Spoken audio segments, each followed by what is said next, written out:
Hi, I'm Joel Bloom, president of New Jersey Institute of Technology.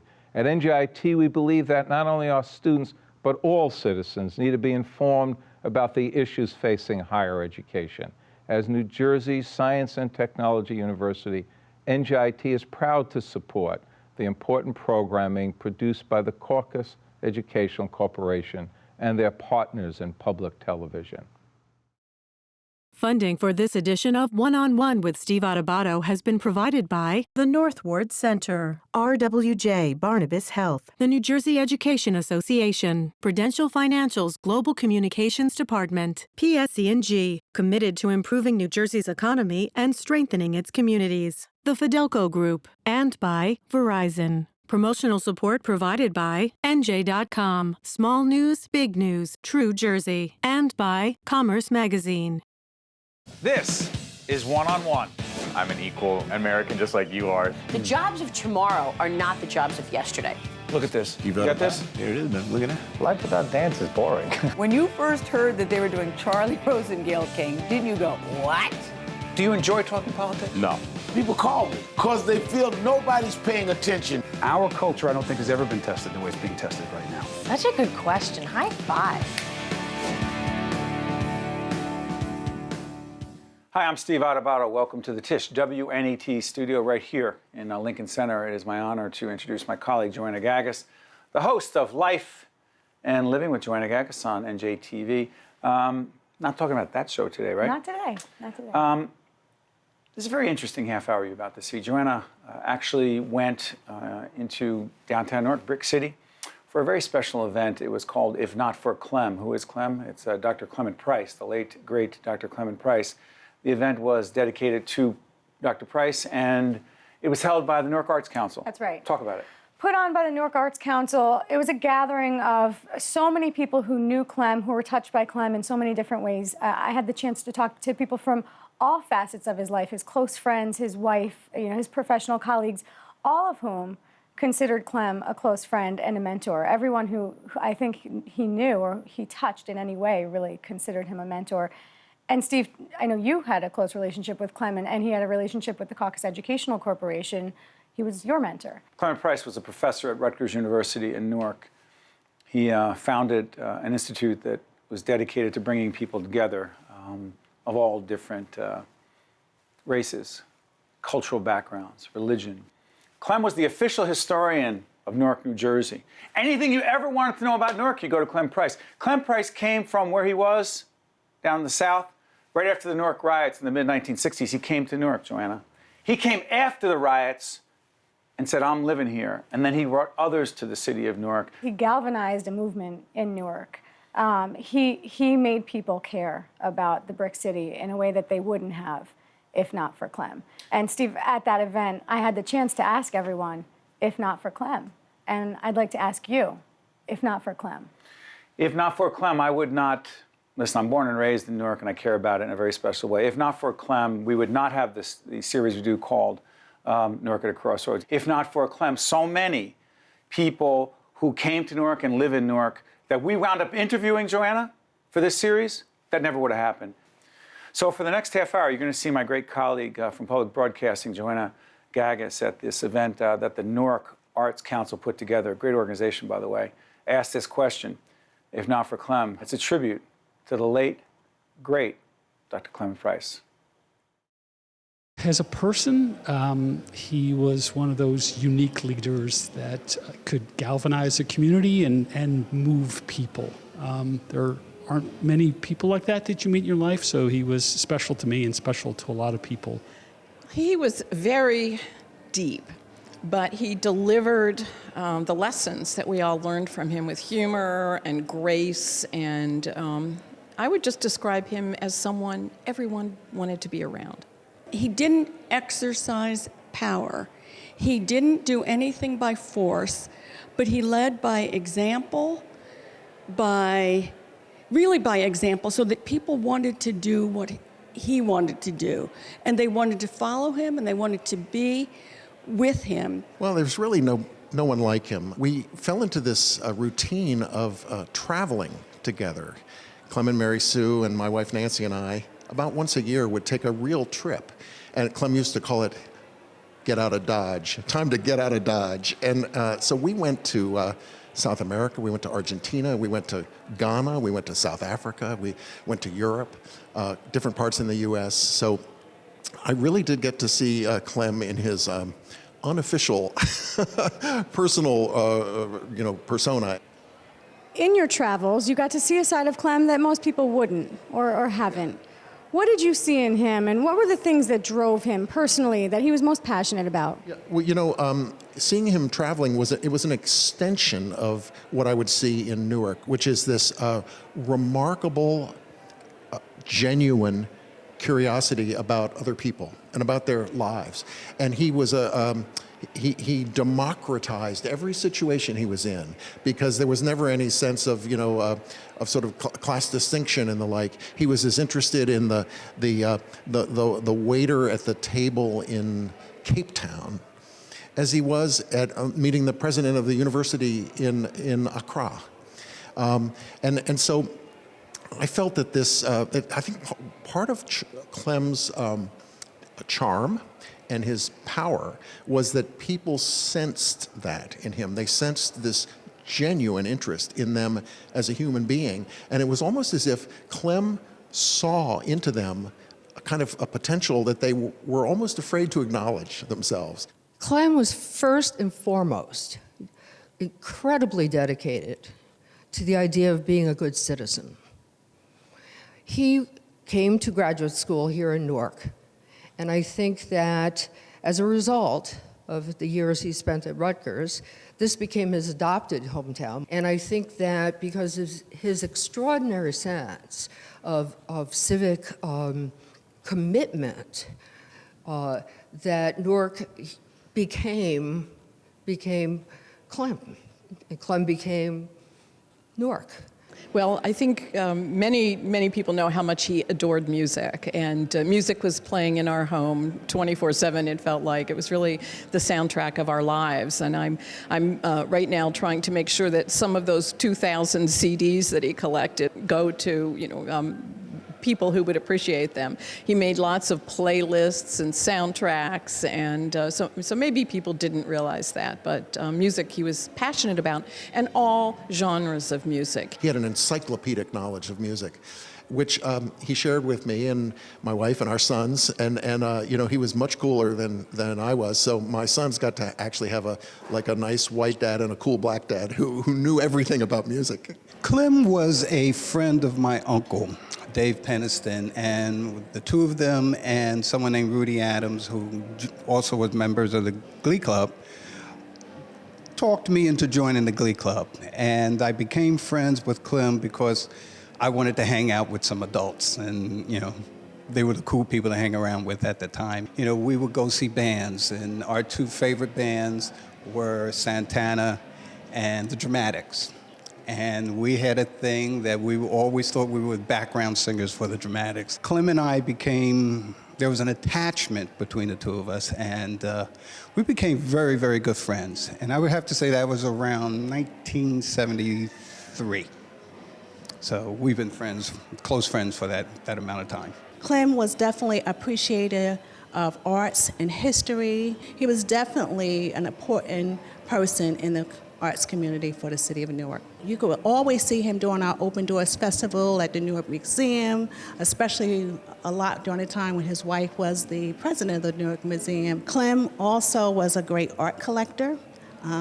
One of the artists that we're featuring tonight, which is Gladys Gower, is one of his favorite artists, and she's still living at 92 years young. Well, he was the chairman of the New Jersey State Council on the Arts for an unprecedented, I think, 3 terms under both Tom Kaine and Jim Florio, so 2 different administrations.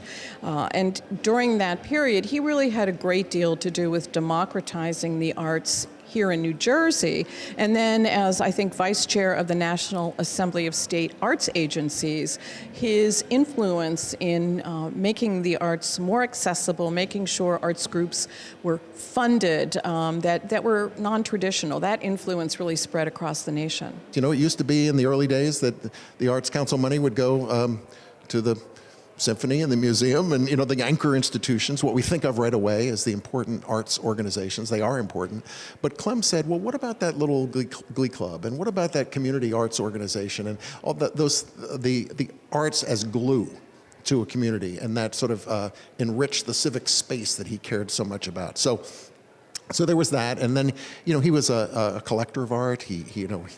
If you were a visual artist in Newark and got shown at Algira, there was a good chance Clem would buy one of your paintings. To really think about the coming together of the arts community of Newark as at the centerpiece of the resurgence and the assets of this remarkable city. He was a remarkable centerpiece for Newark. He brought everybody together across lines of difference, and the arts are exactly the platform to do that. And Clem knew that, and he just loved all that was happening in Newark, from the most neighborhood-based arts organizations to the Newark Museum, of course, and to NJPAC. He would talk about this old city.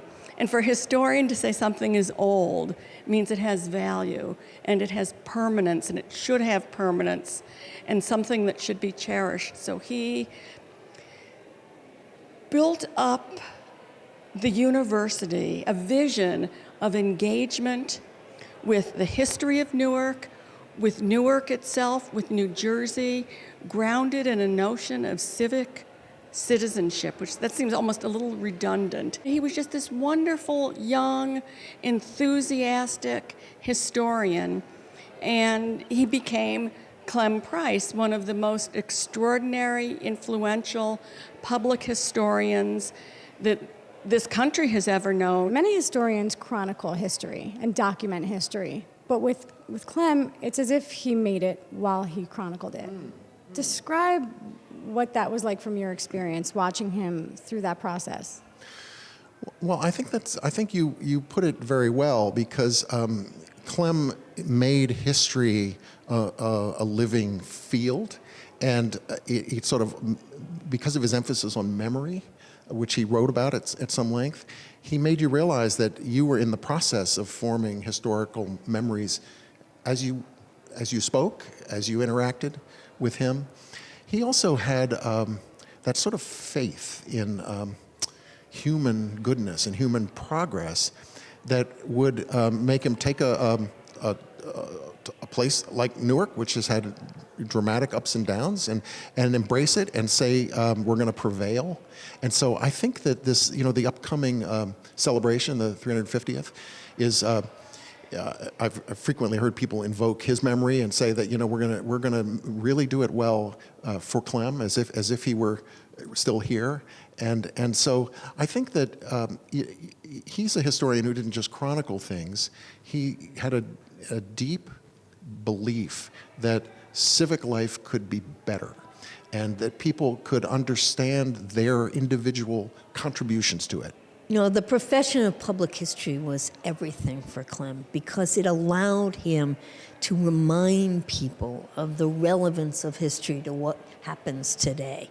And he brought history to life in a way that showed, for example, for Newark, the enormous assets over time, the 350 years of this amazing city that gets lost sometimes in the current challenges of the day. He was always teaching everybody about both history and its relevance for today. He didn't just teach in the classroom, or when he taught in the classroom, he used his own family's experiences as a touchstone, sometimes as an example of the passages that African Americans went through, or urban issues that they embodied, or the Great Migration from the South, which his family made.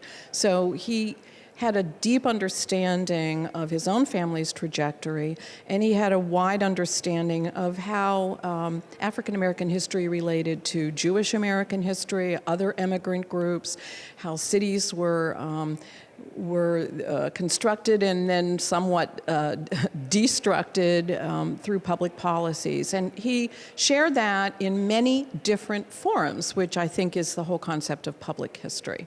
Clement talked often about the discrepancies of life and the importance of diversity and accepting one another. He was very clear-headed about the fact that there really does not exist in the United States a real equal society.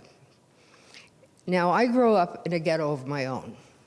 It's called the Ironbound now. It was called Down Neck when I was growing up.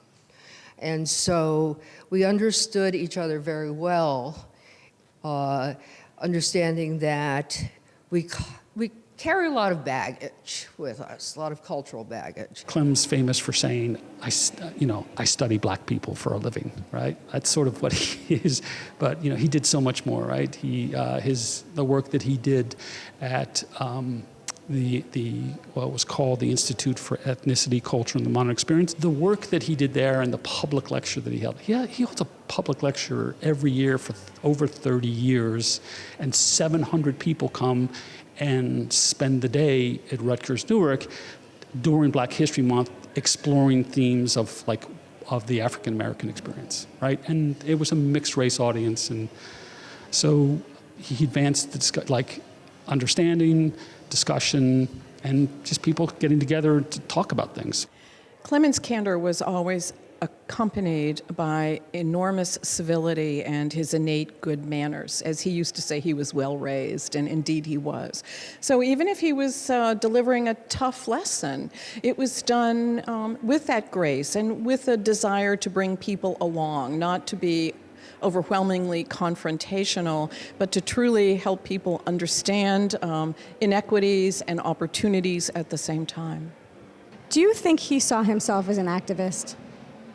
Yes, I do. I believe he did, although he defined activism perhaps slightly differently than others might have. There's a lot of discussion about how one pursues activism, and he pursued it in a unique way that was undergirded with incredible scholarship and knowledge, and again, grace and civility. Oh, absolutely. Clem was an activist in the deepest sense of the word activist. He activated democracy and activated people. I think he saw himself more as a humanizer. There are so many people that can make disparaging remarks because it's easy about places like Newark, right? And Clem wouldn't fight back in the way that people attacked Newark. What he would do was he would bring them in, get them on his side, talk about the history of Newark, talk about the many great things that were happening in Newark. He's legendary for doing all these great videos about Newark. So Clem, at his heart, was someone that humanized all of us. Why was he so passionate about Newark? I think Newark represented for Clem the best in America in terms of aspirations and hopes and the honesty of the challenges to be faced. And those things coming together in a bedrock place where all the frills were gone and people were real and the buildings were real and the sense of history was real. If we couldn't make it in Newark, nothing was going to work in this country. What did mentorship mean to him for the students who he taught and for the people who he worked with? Clem was a mentor to everybody. The amazing thing about Clem is everybody thought they were his best friend and his best student and his best, most cherished colleague. Everybody thinks that. He was my friend and my buddy, and he was also my mentor, and I don't think I ever told him that, but he was the person I would call, and I'd get into, say, a political situation in the department or in some organization, call up and say, Clem, need your help. And he would say, Jan, I think what you might want to do is, never told me what to do. He was a mentor to so many people and so many young people in Newark that grew up and were successful. I think he was sort of most proud of being a mentor to young people. Oh my God.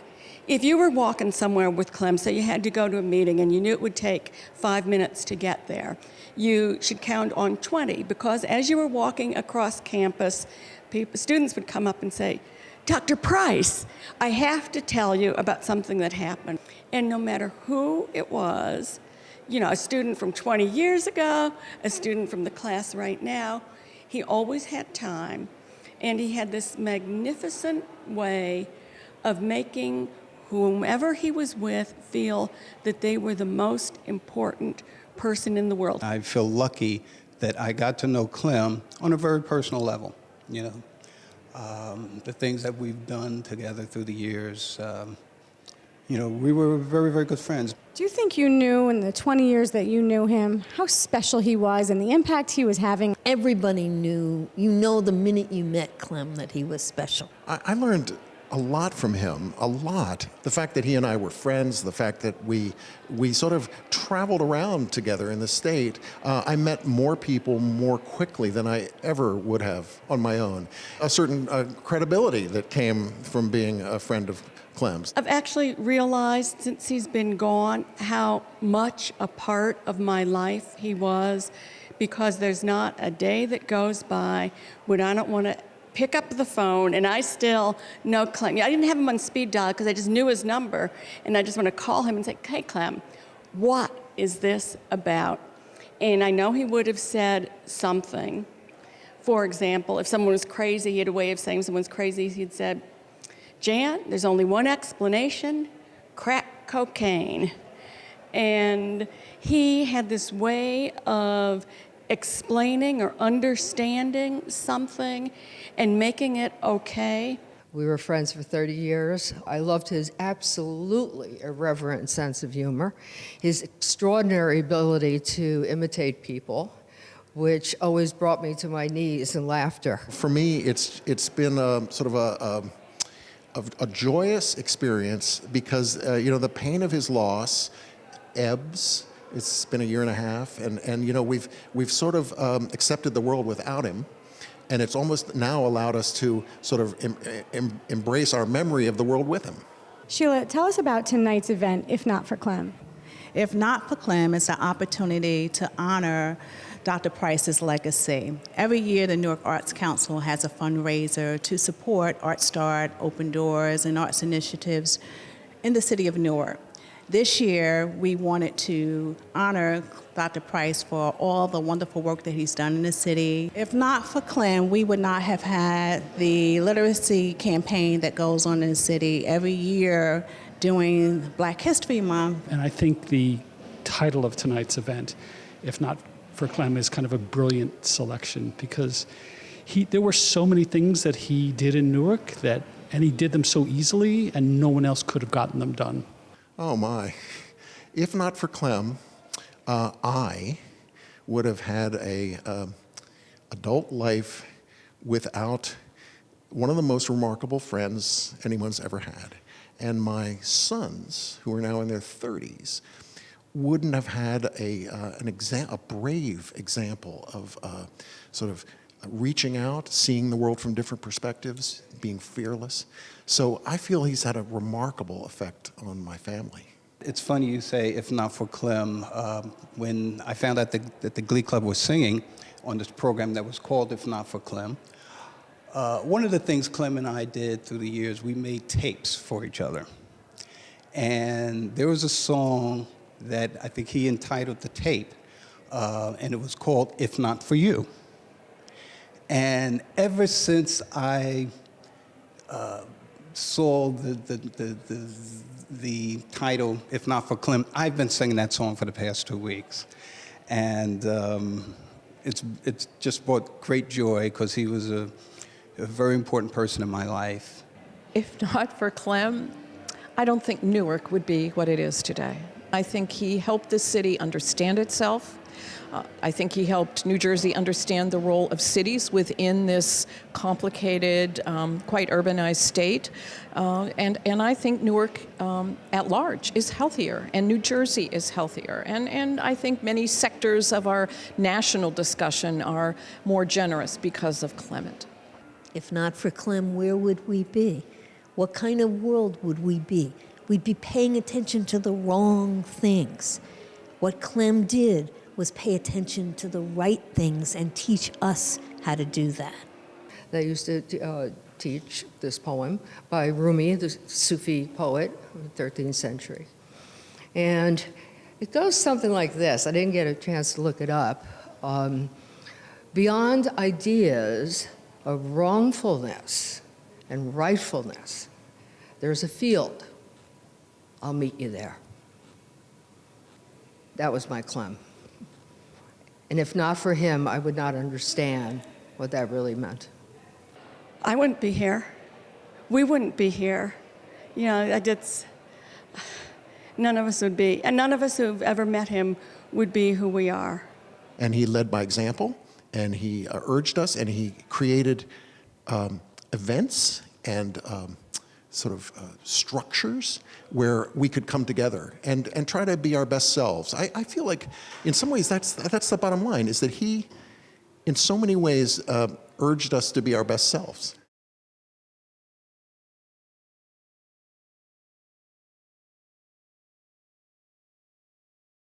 One-on-One with Steve Adubato has been a production of the Caucus Educational Corporation, celebrating over 25 years of broadcast excellence.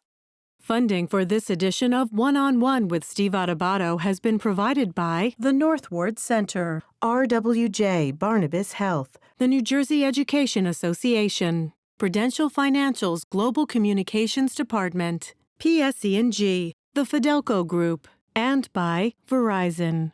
Transportation provided by Airbrook Limousine, serving the metropolitan New York, New Jersey area. I think at NJIT there are a lot of smart students. I came to NJIT for mechanical engineering because with in-state, it's one of probably the top 3 schools for engineering. It sort of creates a friendly competition where you can learn from them. It's a great academic school. I feel I'm being challenged, but at the same time, I love the classes I'm taking. The atmosphere of being here is like being at an upstart company. It's that same kind of drive, that same kind of passion.